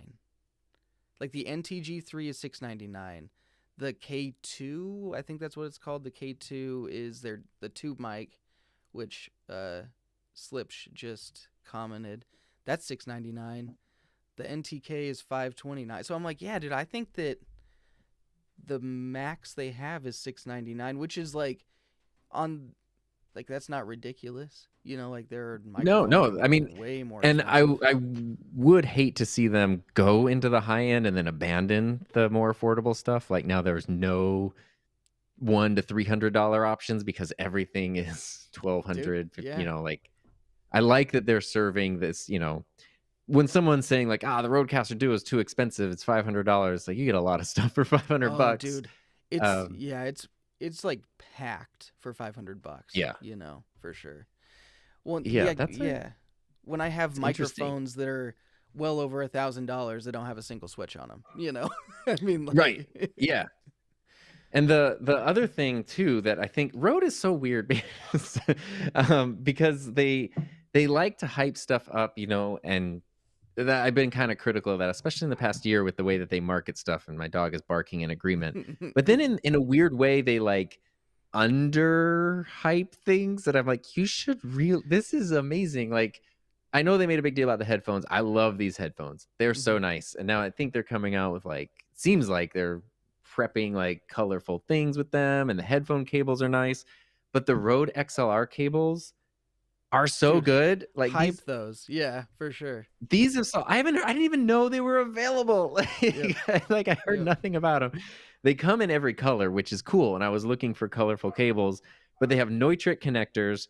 The cables themselves are Canary cables Yeah, from Canary. Japan, Yeah. and they're like they don't get interference. I feel like they're reasonably priced. You can get like I forget what the exact lengths are, 6 meters and 10 meters, something like that.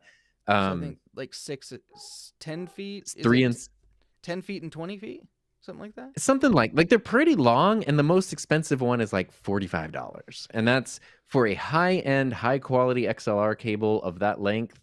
that's a really good price. Yeah, no, it's true.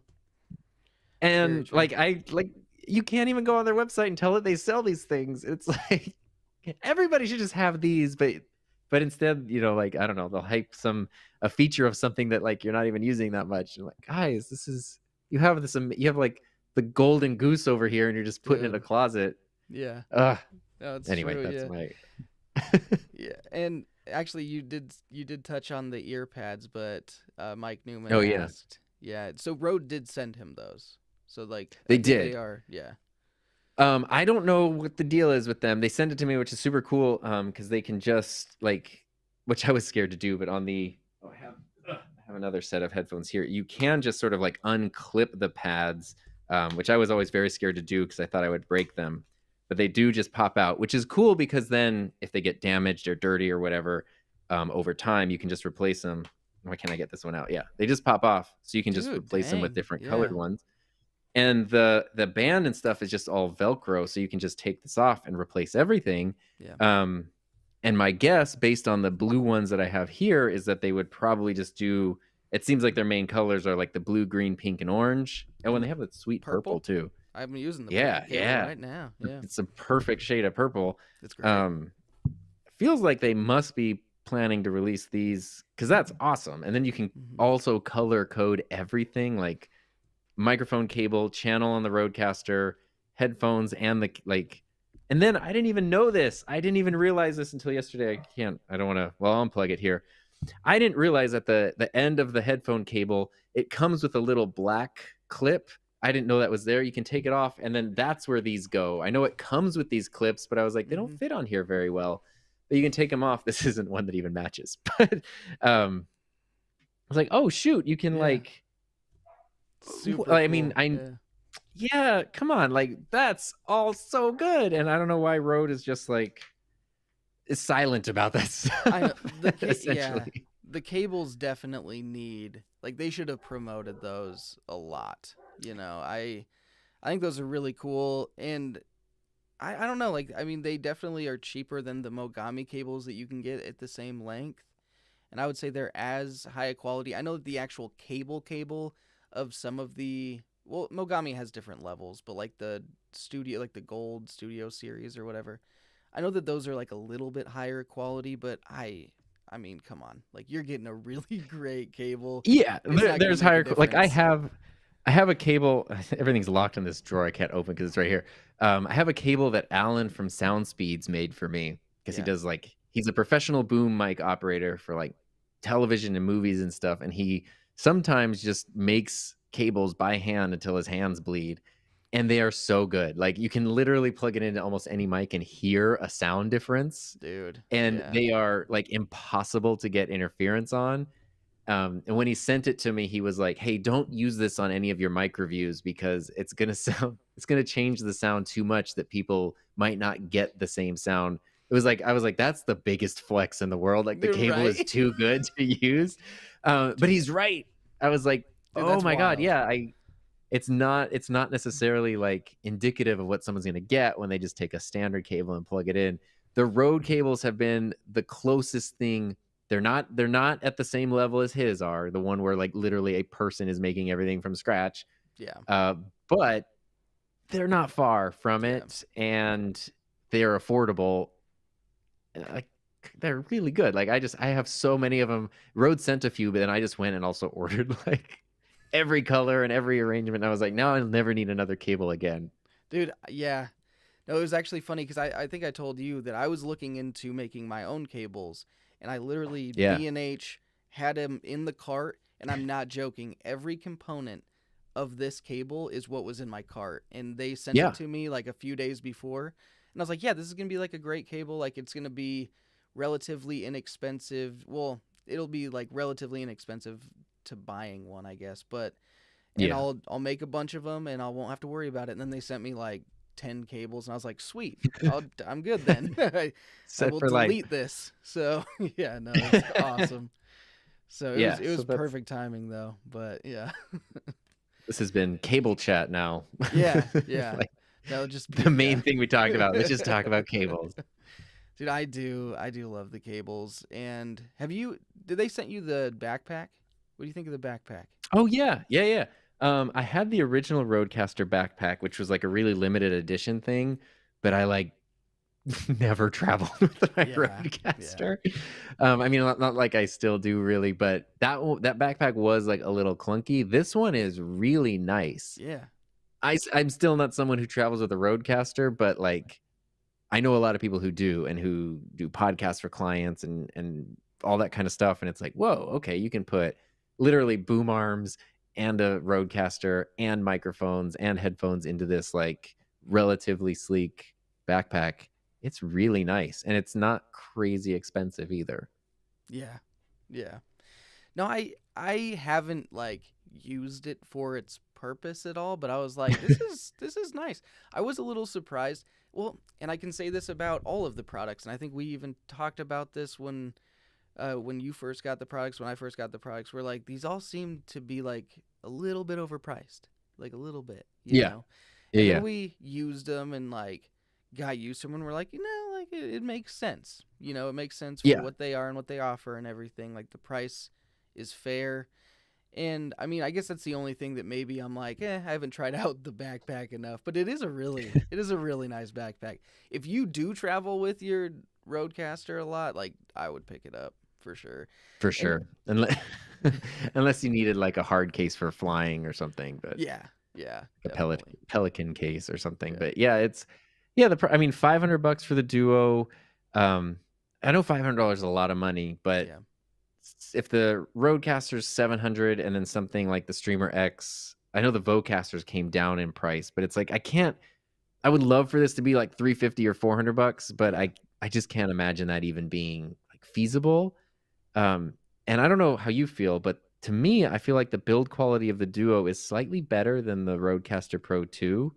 I don't know if it's just smaller and like yeah. denser and more compact, Might but be that. I feel Yeah, like I don't have any complaints about my build quality on the 2. I haven't had any issues, but it just feels like a little bit nicer. So I'm like, okay, it feels like a premium product. The Streamer X, despite the need for a firmware update, what you get and what you can do for what $400, um, 4K audio plus 4K audio, 4K video plus audio, plus all the like processing and everything in there, and yeah, wireless receiver. That's pretty sweet. 350 would be a no brainer, but 400 is pretty fair. And the pod mic, $200 seems expensive for a pod mic, and it's hard for me not to feel like it is. But again, like the MV7's 250, yeah. so I don't. It's It's hard, only because man. the original's $100, where I'm like, I Yeah, can't, I just yeah. can't get over that. Well, But and I guess the bottom line is like no matter what, if you're going to like if you know your purpose and what like you are going to record and everything and these things match it, you're not going to be yeah, disappointed buying a Rode product. You won't feel ripped off, like you will be happy with it. Maybe you'll outgrow it, maybe you'll want to try something different, but during, like I think that generally people are going to be happy with it. I feel like I'm happy with it. And I feel like you and I and a lot of people that review, not just you and I, but a lot of people that review products like this like are harder to impress. yeah. I mean, I would hope so. I mean, yeah. Yeah. We see a I lot mean, of it, so I think that the part that always catches me up, and it's why sometimes I am a little more critical, is I look at the marketing and then the reality, and when they don't match up, I get frustrated. Um, I mean, Canon is a really good example in the camera world of like just being terrible at marketing, and like they can make great stuff, but then they market it in this way where your expectations, they just don't align at all. And I think especially the Streamer X, I feel like is a good example of Rode marketing something as like, dude, just plug it in and you're good, you're done, you have all this amazing stuff, and it's like, no, plan to spend at least an afternoon tinkering. Like, yeah, yeah, you're gonna figure it out. You're gonna do some testing, which I know most people would probably. I shouldn't say that.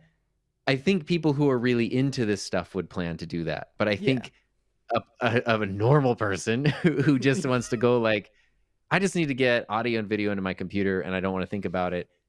They're just going to think, hey, this looks like it says plug and play. It's super simple. Like, and then they're going to be like, wait, why am I having this problem? Why is this setting not working?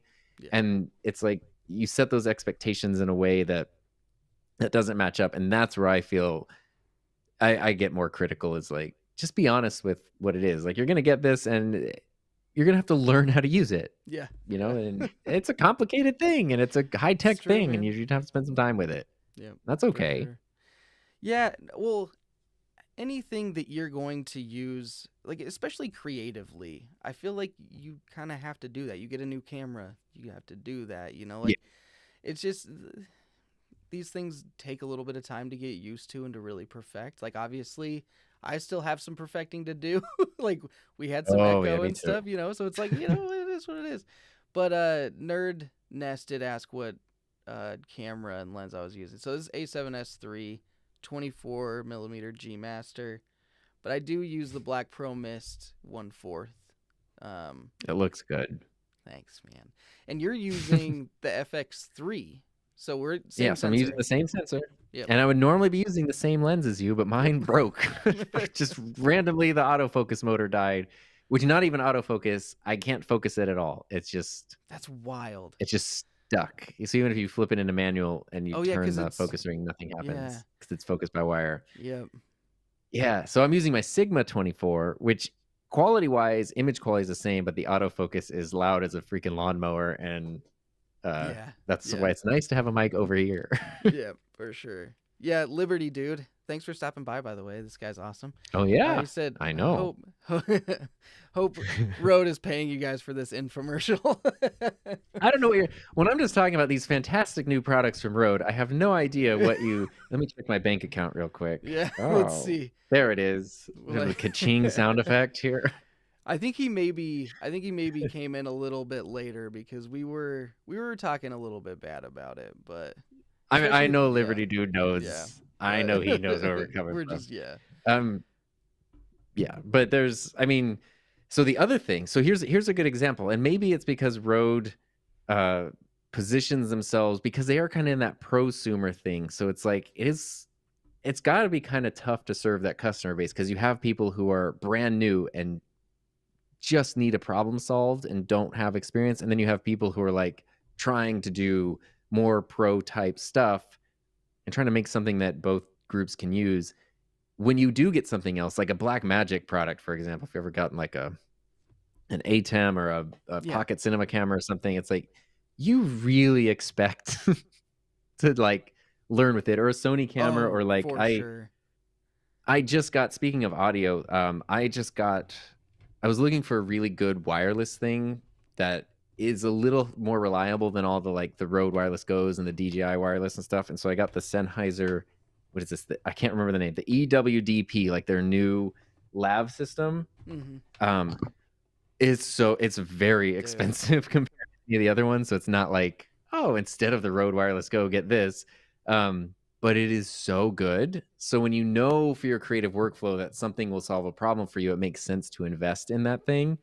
But this was also something where it was very clear. I mean, I've used Sennheiser like wireless gear in the past, but like there's a big learning curve, and like I still don't know everything about it. And it's like literally, okay, I'm going to spend an hour on Sennheiser's website, like reading, watching videos, and that's what you expect, because this is literally something. It is supposed to be pretty simple, but it's something that is it's not at the prosumer level. It's at that pro level. Same with the Mackie DLZ that's over here. This thing, there's an easy mode, but like this thing is complicated. Is it really?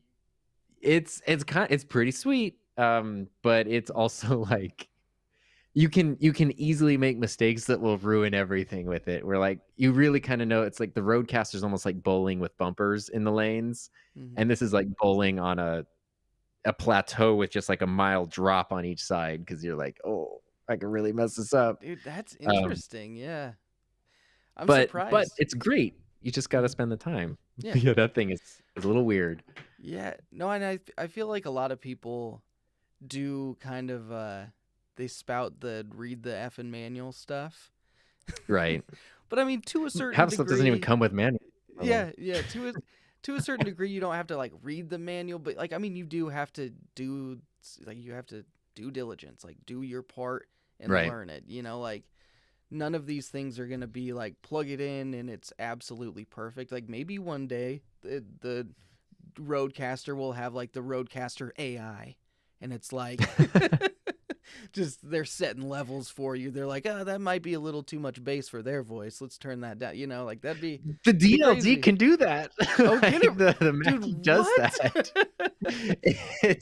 It's pretty nuts. Like you can That's literally crazy. have it listen to your voice, and it will set all the levels and stuff, and then it can do auto mix, where it will like mix all the speakers together as people are talking and as music That's is coming in, sweet. and it like, Yeah, which is very cool and very complicated. But yeah, that's crazy. things aren't really there yet. And then with your setup too, because it's like whatever else you're using, like everybody's setups are different. Even you and I using the same gear, essentially, we're in different rooms and different environments and like Yeah. slightly different computers. So it's all a little different network connections.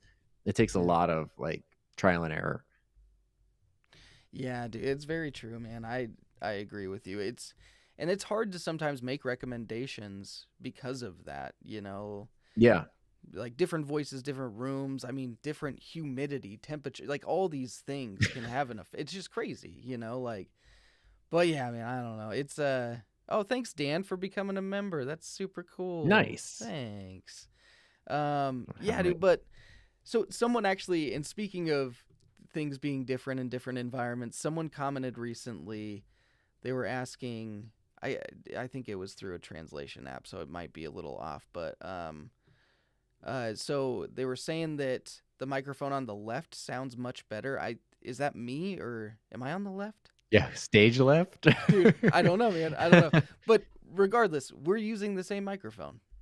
And Yeah, the only thing and that we have different voices and different yeah. environments, and I So might have messed up the processing a bit, but well, oddly enough, I'm not using any processing right now. So I'm just going into the oh, Moto M2 and I'm like well, I'm good. But I turned mine off, so now we're both dude, using unprocessed pod mics. I did hear a big difference on that one actually.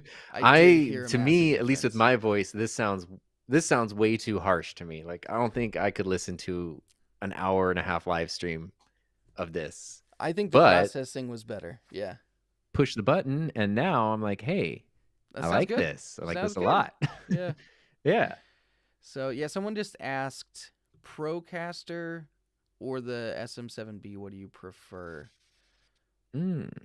I mean, they are in different price ranges. I think the Procaster is Rode's closest competitor to the SM7B. I definitely prefer the SM7B overall.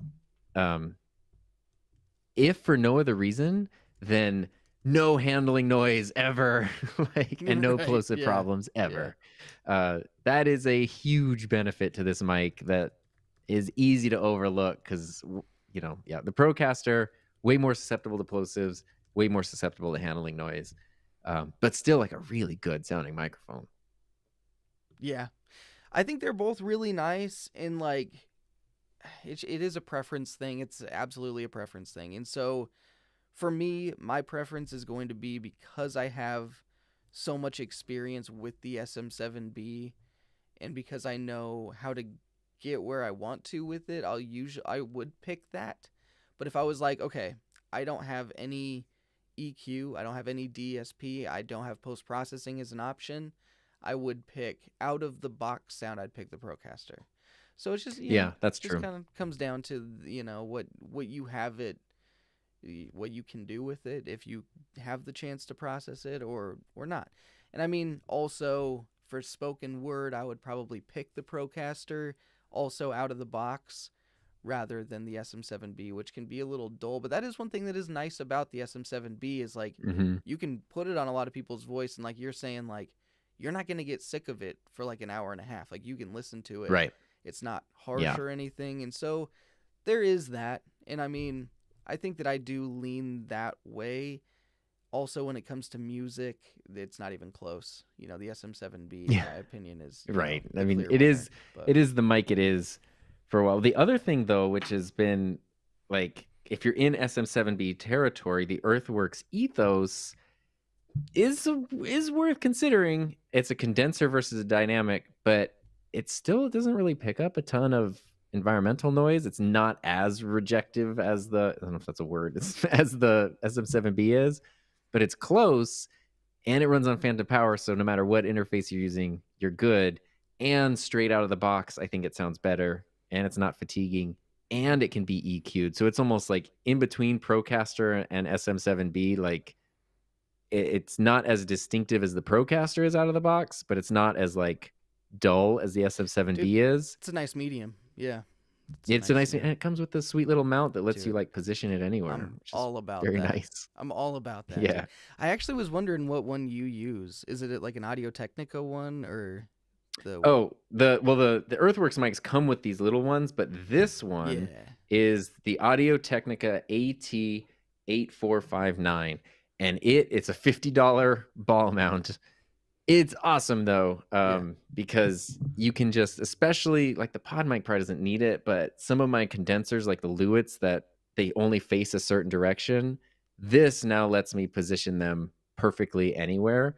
And yeah, so it just lives here, and it kind of looks like a robot arm. But if I had like unlimited money and I could design a product, I would design a boom arm. Like I would design a good boom arm. Yeah. And there are good boom arms out there. This is a good boom arm. I would design a great boom arm. Dude, I do think I'm extremely picky when it comes to boom arms. Honestly, I think I hate them. I think I honestly hate them. So I'm looking for the boom arm that you're gonna put out, dude. I'll get it. I'll buy it. I want to take like the Rode, and I want to take the Rode DNA and then smash it with a bunch of iFootage articulating arms and do something there. And I feel like that is like this boom arm, other than the crazy branding that I took off of it, is great. I actually have no issues with the arm itself. It's always here where the arms start like not literally falling apart, but it's like, why can't I adjust this? Why doesn't this stay where it should go? And if you look at iFootage articulating arms, they have these huge gears that lock in, and once you have something positioned, it cannot move. Yes. If you had like just a few, almost like what this Audio Technica thing does, but like a few just locking joints where no matter, because the bad part is if a mic is then too heavy and you have it going one way, it starts like the weight shifts, and then it can start like unscrewing or becoming unstable. So you need teeth to lock it in. So no matter what, it won't. And it's like, and then to be able to pivot things, move things, lock it in, and just do it easily like these big knobs should do, and then not give you any handling noise. Those are like my main things that I would do. Dude, no, that's a great idea. Yeah, that I've thought about this. Right. I do love those iFootage articulating arms. They're fantastic. I do. I have a couple of them and I love them. But iFootage stuff is real good. It's pricey, but dang, it will last forever. Yeah. We have a couple specific questions. One to me, SM7B or the LS208, which is a Lauten audio mic. This might be a hot take, but it's honestly the LS208, and it's not even close. I've never used it. I don't know anything about it. You should. So I'll defer to your judgment. Dude, it's incredible. And then you have Cole Bonner, I believe is the name, and he asked, "Hey Tom, I'm a huge fan. Good job. You have good taste. And I want to know what wireless lav mic you prefer, the Rode Wireless Go 2 or the Deity." So between those two, I would say the Rode, because of the built-in internal recording, which will save you as a backup, because it does have 32-bit float internal recording, which is kind of a hassle to use. So it's not like how you would want to use it. But if you're using the mic and it cuts out, you didn't ruin your audio. You can take that internal recording. The Deity doesn't have that. But if you have the budget for it, jumping out of those wireless systems and into like the Sennheiser that I was mentioning earlier, I mean, this is altogether, this is like $1,000 setup. So it's not even close in terms of like the Rode Wireless Go 2 is like $200 or $150 or something. But if you're just looking for something good, the reason I like these is because I guess there is no internal recording, so you lose that. But again, it's kind of a hassle with the Rode. Yeah.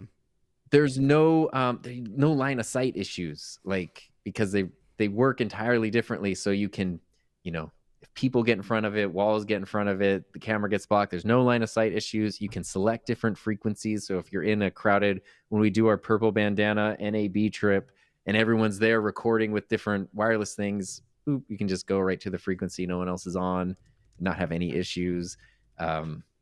Yeah, and the sound quality is way better. This specifically I love because this is the first time I've used a lav mic that doesn't sound like a lav mic. Really? That's awesome. Yeah.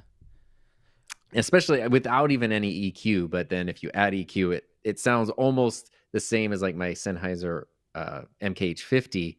It just sounds nice. It doesn't sound like, it doesn't have that weird muffly sound to it. And I love it. So I'm like obsessed with it now. It's my favorite new. And it's got magnets. There's a little clip that mounts to your camera, a metal base, and then it goes with magnets. Dude, and if you want to add more, they just stack on top of each other magnetically. I love magnets, dude. I'm a big magnet fan. Big magnet guy. So Liberty Dude gave us super chat. That's awesome. Thanks, man. And he said ethos. Bonus microphone word of the day said, so you made $5. There you go. Nice. Yeah, like Sesame Street awesome. Over here. Yeah. So he's asked this L8FA. Late. I don't know. L8. He said, isn't the Earthworks what Andrew Tate uses for his podcast? I don't know. I'm sad that I know this, but he uses before he was imprisoned, he used the Icon, which made me so sad because those microphones deserve so much better. And he's the Icon, the Rodecaster, and the ATEM. I don't know if he set up his setup or there's like a producer that did it. But as someone who has made a lot of videos about the Earthworks mics, the ATEM, and the Rodecaster, there was a big part of me that was like, oh no, do you think in some world he or someone may have seen one of those videos? No, like, did they assist this in some way? Yeah. And it's not impossible, man. It's actually pretty possible. It's just such a weird specific assortment of things where I'm like, oh no. I like to think it was just some like production assistant intern who's just trying their best and they're just putting together a good setup and it looks good on camera. That's as innocent as it could be. Yeah, I'm sure they get paid quite a bit and they just made good choices is what I'm assuming, but all good choices. Yes. So I'm like very much not I don't know much about anything. No, I don't know. I don't know me either. Andrew Tate at all. I think that he's a womanizer. I think that's all I know. I don't know. Honestly, I have no idea, honestly. You don't need to know anything else. Just, you're good. That's even more than you probably need to know. Yeah. I'm like, I think I heard that once, but I don't know for sure. But yeah. So no, dude, I don't keep up on any like news stuff at all, and like a lot of pop culture stuff. I'm not up on it. I don't know. No, the reason he was even on my radar at all is because I used to teach high school, and that's how stuff just filtered into me. But all of that is frozen in like 2021 because that's when I left, and now I know no new slang, I know no new trends. Yeah, celebrities, musicians, I know nothing. Yeah. Oh man, yeah. No, I bet you would get a lot of information from like young kids. And that's when I learn the most is when I'm around like my nieces and nephews, for sure. Yeah. So I'm like a young uncle. I'm a funkle for sure. For sure.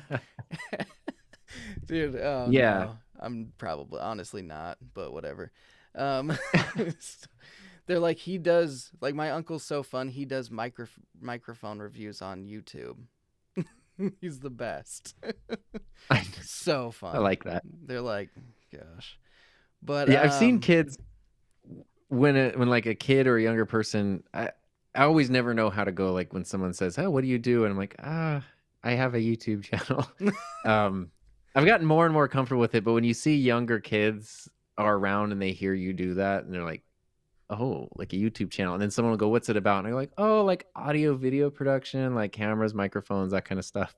I just see the disappointment. They're like, okay. Oh, okay. So not like a good channel. It's fine. I think it's pretty darn good. I mean, I like it, but Yeah. So it's, hey, but hey, when they want to become a YouTube creator, where are they going to go Where for you their gonna go to audio get? and You're gonna video come to advice? all us. This whole niche Yeah. right here. There you go. It's like, where are you going to go? You know? So, hey. And Andrew Tate went to you also, apparently. I don't know, but I don't want to take any credit for that. I think at this point I kind of have to like look up what he's about now, but I don't know. You said he went to jail. There's so, a lot of yeah. There's a lot of video essays. It gets dark. Like it Dude. gets really dark. Man. Yeah. So it's not a feel good story at all. Dude. I feel like if you're in the public eye right now and you have like a podcast and you went to jail, you're probably not a good person if those three things are a thing. But yeah. Mike Newman said he gets YouTube short lessons from his 9-year-old daughter. That's hilarious. Dude, keep the finger on the pulse.